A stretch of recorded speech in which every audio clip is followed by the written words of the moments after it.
সরকার সে কিভাবে একজন আওয়ামী লীগের এমপিকে উপদেষ্টা মণ্ডলীতে নিল এবং তাকে উপদেষ্টা মণ্ডলীর উপদেষ্টা বানালো, আমরা তার কাছে জবাব চাই।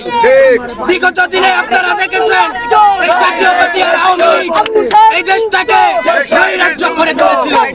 17 বছর দেশের জনগণকে রক্ত চুষে চুষে খেয়েছিল। এই স্বৈরাচারের হাসিনার একটা দোসরকেও বাংলাদেশে প্রতিষ্ঠিত হতে দেব না।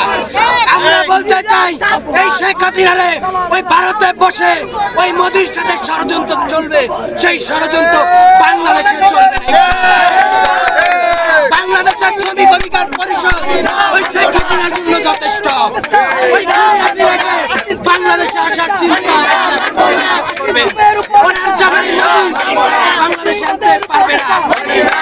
উপদেষ্টাকে আমি বলতে চাই সে যদি 15 বছর করতে চাই আমরা আন্দোলন করে প্রধান উপদেষ্টাকেও নামিয়ে যেভাবে নামিয়েছিলাম উপদেষ্টাকেও ভাবে নামাবো। আমরা এখান থেকে এক চুল পরিমাণ অবস্থান ত্যাগ করবো না যতক্ষণ এই আওয়ামী লীগের দোসর পদত্যাগ না করবে, আমাদের সামনে ঘোষণা না দিবে। আপনারা জানেন বিগত দিনে এই আওয়ামী লীগের এমপি মন্ত্রীরা জনগণের টাকা অর্থ সবকিছু লুটপাট করেছে ভারতে। উনি ভারতে বসে বাংলাদেশে ষড়যন্ত্র করবে, সেই ষড়যন্ত্র বাংলাদেশে চলবে না। আজকে শ্রমিক অধিকার পরিষদ একটি বার্তা দিতে চাই, নূর হাসান একজন মোটর চালক ছিল